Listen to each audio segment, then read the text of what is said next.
Oke yuk, assalamualaikum mas bro ya, kembali lagi kita nih di Fajar Daily. Kali ini kita bahas tentang balok cor ya, bisa dibilang kalau di sini belandar cor ya, belandar dan balok cor. Oke, kecuali ranknya ya, seperti mas bro lihat di rumah ini semuanya pakai cor kecuali ranknya nantinya. Oke, apa aja sih kelemahan dan kelebihannya kan gitu? Kelemahan dan kelebihannya. Kita bahas kelemahannya dulu, tapi jangan lupa untuk like dan subscribe dulu channel ini Mas Bro dan share jika dirasa bermanfaat. Oke, yang pertama itu adalah pengerjaannya lama Mas Bro. Lama banget ya. Mungkin bisa dibilang 5 kali lipat lebih ya lamanya daripada pakai kayu atau pakai baja ringan kan gitu. Oke, yang kedua, kelemahan yang kedua, karena lama tadi, jadi di sini biayanya bengkak, terutama Kontrol di ya, biaya kontrol. tukangnya, bengkak mas bro. Oke, terus kekurangan yang selanjutnya atau kekurangan yang ketiga yaitu pengerjaannya itu harus dilakukan oleh orang yang punya keahlian ya, profesional lah istilahnya ya. Jadi nggak bisa tukang-tukang sembarangan gitu. Karena untuk membentuk yang miring ya, membentuk apa namanya tripleknya atau bisa dibilang papan cornya itu harus orang yang punya keahlian dan punya nilai kesabaran tinggi ya. Terus pencampurannya itu juga cukup sulit mas bro ya, karena beda ya, yang miring dan yang apa namanya yang rata itu beda mas bro campurannya. Ini memang harus yang ahli banget gitu. Jadi mas bro harus pilih tukang yang ahli banget. Terus kelemahan yang selanjutnya adalah berat mas bro ya, berat banget ya. Bisa dibilang kalau misalnya di tanah yang labil ya, di tanah yang misalnya empuk gitu, bekas sawah misal atau rawa, itu pondasinya harus bener-bener dalam mas bro. Karena kalau misalnya nanti pas sudah ke atas sudah dicor-corin ya, bisa ambles miring rumahnya. Walaupun nggak roboh karena dia kuat banget ya, kuat. Jadi ambles itu miring separuh gitu. Jadi memang harus hati-hati.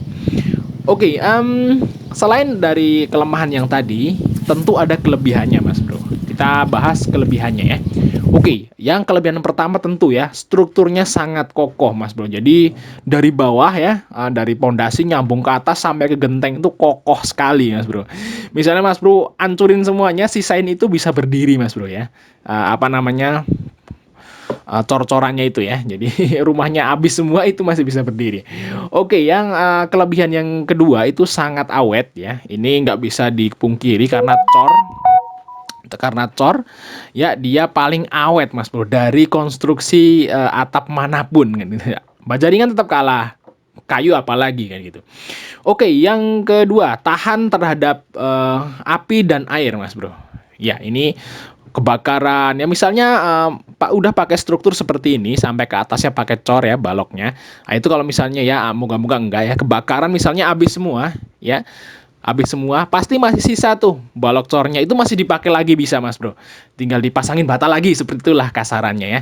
Jadi nggak perlu bongkar dari awal gitu. Oke, yang kedua kelebihan yang berikutnya yaitu minim perawatan mas bro. Setelah mas bro walaupun pengerjaannya lama, biayanya gede, tapi kalau udah jadi, waduh tinggal dipakai aja seumur hidup mas bro. Jadi sangat minim perawatan ya, beda dengan kayu. Kalau kayu suatu saat lapuk kita harus ganti, nyusup-nyusup.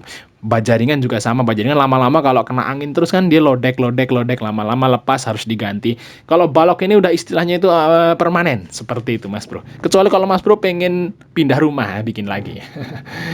Oke ya, terus kelebihan yang selanjutnya ya, pembuat bahan baku untuk material konstruksi besi beton itu murah, justru malah murah mas bro.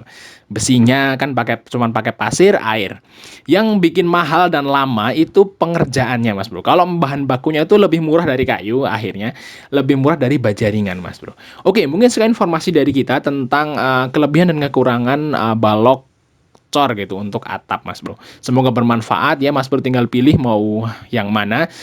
Saran kita kalau misalnya mas bro punya uang lebih, terus di tanah yang istilahnya tuh padat ya, tanah padat, nah itu pakai balok seperti ini itu lebih baik ya mas bro, awet seumur hidup. Tapi kalau misalnya mas bro bangun rumah di sawah, bekas rawa, budgetnya pun minim, jangan deh mending ya. Daripada nanti ambles, rumah nggak jadi karena uang habis. Oke, sampai ketemu di video berikutnya.